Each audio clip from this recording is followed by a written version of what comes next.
SAWAC Radio, Veritas Audire, transmitiendo desde Zapotlán de Juárez Hidalgo, presenta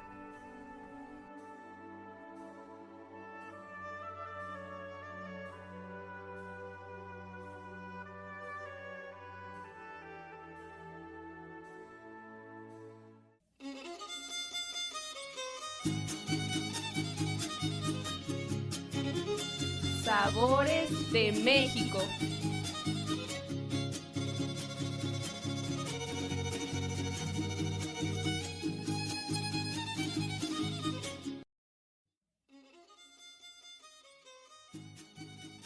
Buen día, bienvenidos a una emisión más de su programa Sabores de México. Los saluda con el gusto de siempre Melania y Carolina. Como recordarán, la emisión pasada hablamos sobre el estado de Campeche. El día de hoy seguiremos hablando sobre este bello estado.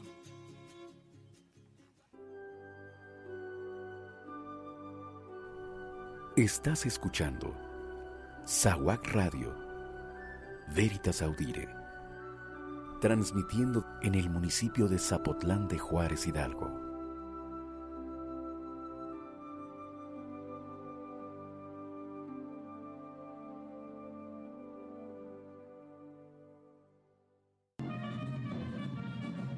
El tema que a continuación escucharemos lleva por título La Flor de la Malagueña.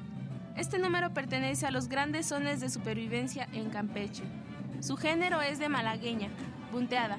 Está considerada como uno de los más antiguos.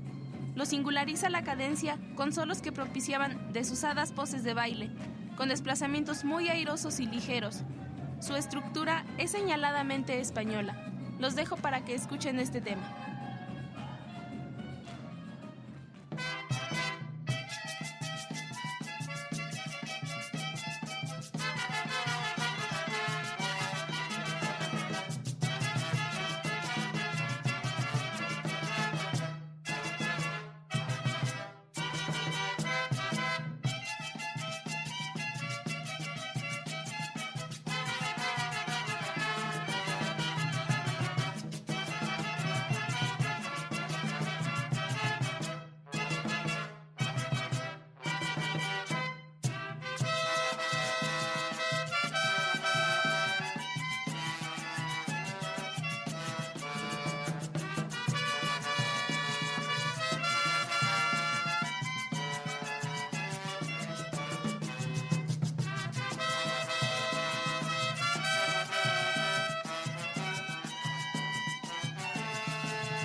Estás escuchando SAWAC Radio, Veritas Audire, transmitiendo en el municipio de Zapotlán de Juárez Hidalgo.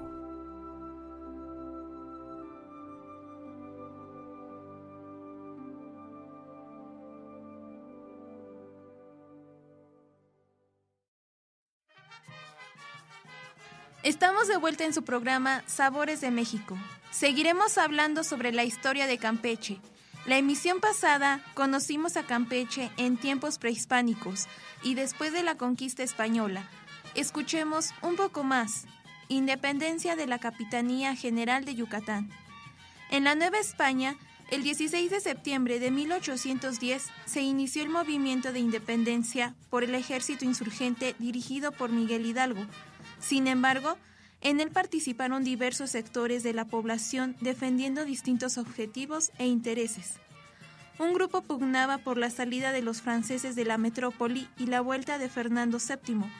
La burguesía criolla de la Nueva España aprovecharía la coyuntura para liberarse del dominio español y de las restricciones que la corona había impuesto al comercio y a las industrias en sus colonias. La Capitanía General de Yucatán, que había disfrutado durante toda la colonia de ciertos privilegios concedidos por España y en la que los grupos económicos y políticamente poderosos mantenían estrecha relación de la metrópoli, no participó directamente en estos primeros brotes de insurgencia.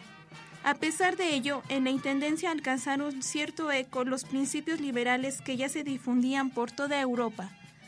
Formación del Estado de Campeche. El Estado de Campeche se formó en el año de 1862 como resultado de una larga lucha entre políticos yucatecos de mediados del siglo XIX, que llevó a la escisión del Estado de Yucatán, cuya geografía había surgido directamente del territorio que fue el de la Capitanía General de Yucatán en la época colonial y que se integró a la nación mexicana en 1824, después de su independencia de la corona española. Ese año de 1862 surgió a la vida política en el estado de Campeche mediante el decreto del 19 de febrero del presidente Juárez, que reconoció a la nueva entidad federativa. Juárez pudo proceder a este reconocimiento en la virtud de la ley del 11 de diciembre de 1861, que le había conferido amplias facultades en todas las ramas de la administración pública. El decreto definitivo, ya que el proceso legislativo se obtuvo la sanción de la mayoría de las legislaturas de los estados, fue poco más tarde un cumplido legal y tuvo el carácter de ratificación. Este se expidió el 29 de abril de 1863. El estado se formó con uno de los distritos yucatecos, el de Campeche, los otros eran Mérida, Tecax, Izamal y Valladolid. El distrito de Campeche lo formaban los partidos de Carmen, Champotón, Campeche, Estelchacán y Bolonchequentucul. El primer gobernador fue el licenciado Pablo García y Montilla. La región que conforma el actual estado de Campeche fue de suma importancia por los árboles de maderas preciosas que se levantaban sobre lomeríos, planicies y pantanos, así como en las orillas de los ríos y lagunas. La historia de la riqueza maderera está relacionada con la entrada de los piratas, principalmente de ingleses y holandeses. Cuando los piratas se hacían de un gran botín, adquirían una pequeña embarcación y un cañón. Una correría afortunada producía otras 20 naves. Si eran un centenar, se les creía 1000. Era difícil escapar de ellos y mucho más seguirlos. Sorprendieron y saquearon las ricas ciudades de Chagra, Maracaibo, Veracruz, Panamá, Puerto Rico, San Francisco de Campeche, Santa Catalina y los suburbios de Cartagena. Sin embargo, esta situación habría de cambiar radicalmente por los sucesos políticos que conmocionaron a la Nueva España a principios del siglo XIX. España había sido invadido por el ejército francés de Napoleón, quien impuso como rey de la península ibérica a su hermano José Bonaparte, en sustitución de Fernando VII.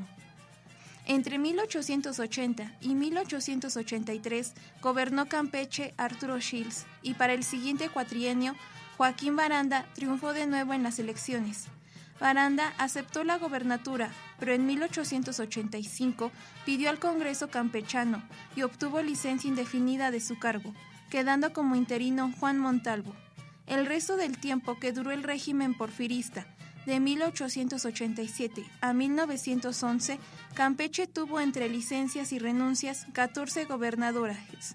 Durante la dictadura porfirista, la economía campechana continuó basándose en el cultivo y comercio de maíz, arroz, caña y ganado para el mercado interno. en la exportación del palo de tinte, de sal y de madera. Sin embargo, el comercio de la sal se vio afectada por el decreto federal del 7 de octubre de 1881, que permitía su libre importación del extranjero. La industria naviera, que hasta la década de los 60 había tenido mucho peso, declinó notablemente hacia fines de siglo. Por otro lado, la extracción y comercialización del palo de tinte, que durante los años críticos de guerra había disminuido por falta de mano de obra, se recuperó rápidamente, manteniendo el Partido del Carmen como uno de los más importantes del estado. El otro era Campeche, que también exportaba palo de tinte, maderas y un gran volumen de sal. En 1881, el gobernador Arturo Shields solicitó y obtuvo del gobierno federal la concesión para abrir nuevos canales derivados de los ríos Candelaria, Palizada y Champotón, con el fin de utilizarlos para transportar el palo de tinte y otras maderas preciosas. Ello serviría, además, para incrementar las relaciones mercantiles que existían entre Campeche, Chiapas y Guatemala. La venta de palo de tinte campechano se incrementó año tras año, hasta llegar a la exportación de 100,000 toneladas durante el año de 1896. Pero a partir de este momento, la actividad fue perdiendo importancia y para 1915 solo se exportaron al extranjero 17,000 toneladas. La razón de lo anterior estaba en la utilización de colorantes químicos en Europa, los cuales se empezaron a emplear desde 1855 y para fines de siglo se habían generalizado en la industria del viejo continente. En la etapa porfirista, Campeche mantuvo en el mercado sus ya famosas maderas y asimismo se inició en la entidad la explotación del chicle, aunque esta actividad solo cobraría importancia hasta principios del siglo XX. En Campeche, al igual que en el resto del país, los primeros años del siglo XX se caracterizaron por la dominación política y económica de un pequeño grupo que ejerció el poder local, a la manera de Porfirio Díaz en lo nacional. Tal vez en menos uso de la fuerza pública o de guardias blancas, pero no por esto el sistema de explotación fue menos brutal. Los mecanismos de control y la alineación del trabajador crearon condiciones en las que el descontento no produjo levantamientos populares de importancia, salvo pequeños brotes de rebeldía en algunas haciendas y fincas rurales de Tenabo, como las fincas Chilí, o en Chapotón, en las fincas de San Pablo y Aultuchen, en las cuales los protagonistas fueron jornaleros jamaiquinos y huastecos, que fueron controlados sin mayor problema, incluso sin registrar enfrentamientos armados. Se continuó la aplicación de la ley agraria que legitimaba la esclavitud de los peones y sus familiares, pero no obstante, esta medida se fijaría al trabajador en las fincas de campo. Oficialmente fue señalado como un problema la baja colonización de tierras laborales, de ahí que se buscara estimular la participación de hacendados proyectos de inmigración de trabajadores japoneses, de manera experimental, como sucedía en el vecino estado de Yucatán. Esta medida no tuvo éxito. Igualmente, se solicitaron prisioneros yaquis al gobierno federal, llegando a Campeche un total de 165 formados por partes iguales de mujeres y niños. Sin embargo, estos tampoco fueron significativos. El proceso de acumulación de tierras en pocas manos se aceleró hasta en la primera década, y en manos de 14 hacendados acumularon 147 haciendas, que representaba la quinta parte del territorio del estado de Campeche.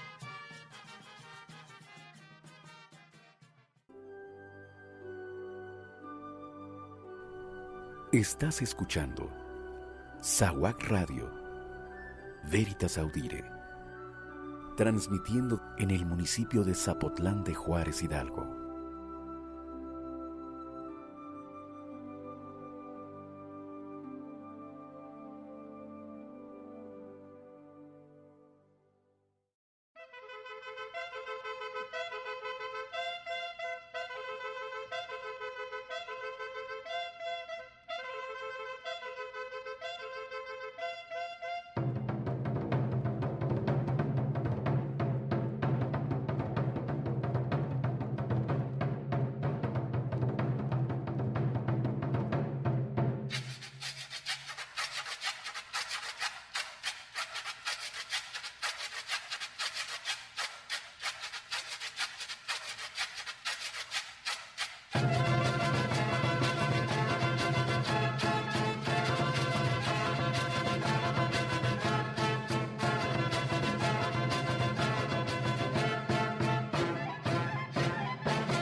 Estamos de vuelta en su programa Sabores de México.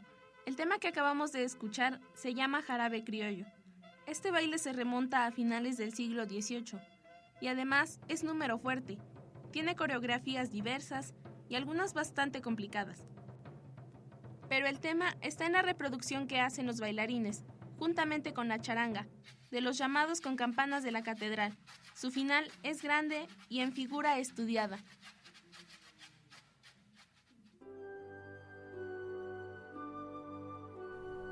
Estás escuchando SAWAC Radio, Veritas Audire, transmitiendo en el municipio de Zapotlán de Juárez, Hidalgo.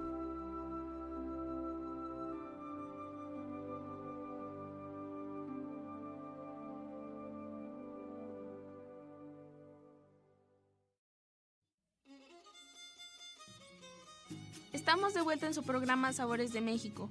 La receta que el día de hoy les vamos a presentar es el xcatic relleno de cazón. Para hacer 4 porciones necesitamos 4 chiles güeros frescos, 300 gramos de cazón, unas ramas de epazote, manteca, jitomate saladet, una cebolla, achiote, 20 mililitros de vinagre blanco y sal. Para empezar necesitamos picar la cebolla en cuadritos, el jitomate en jardinera.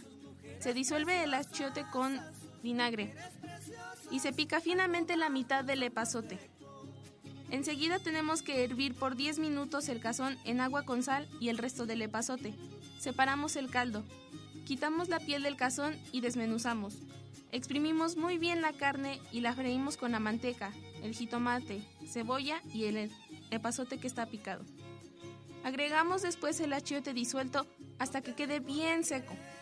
Asamos y pelamos los chiles, los abrimos por un lado y quitamos las semillas. Los remojamos con agua y con sal para que les quite un poco el picor.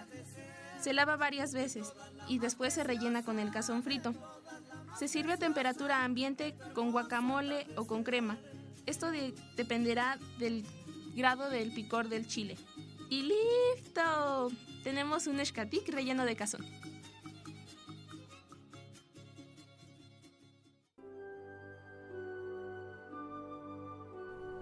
Estás escuchando SAWAC Radio, Veritas Audire, transmitiendo en el municipio de Zapotlán de Juárez, Hidalgo.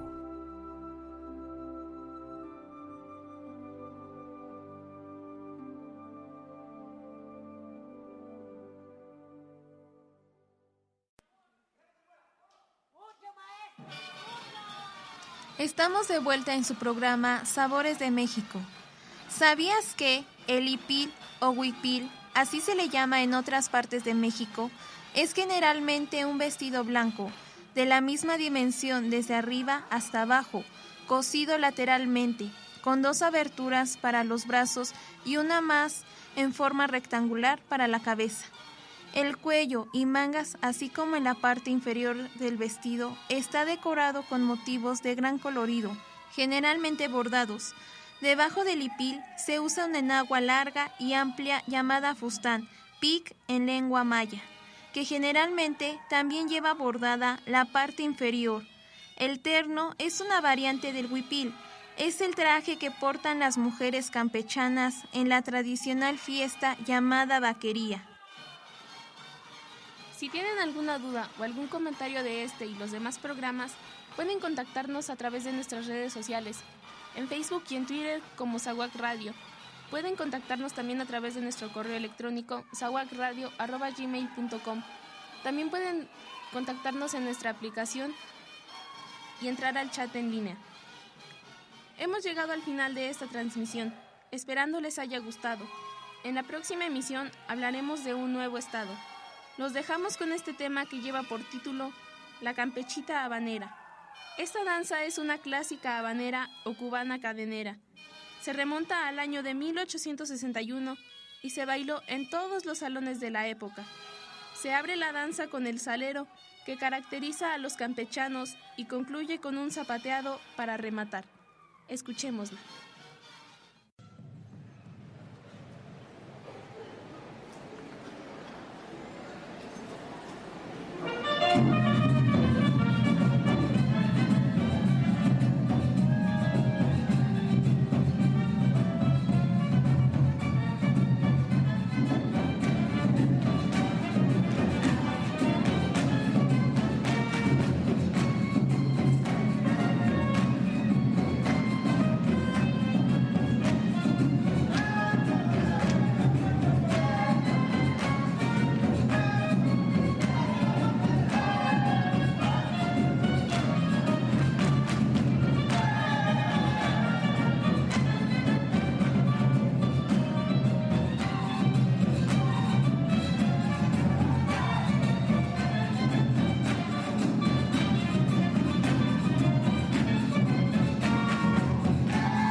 Estás escuchando Zaguac Radio, Veritas Audire, transmitiendo en el municipio de Zapotlán de Juárez, Hidalgo.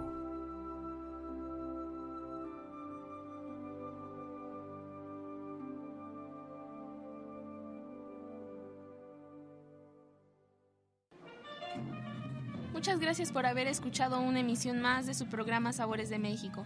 Se despide de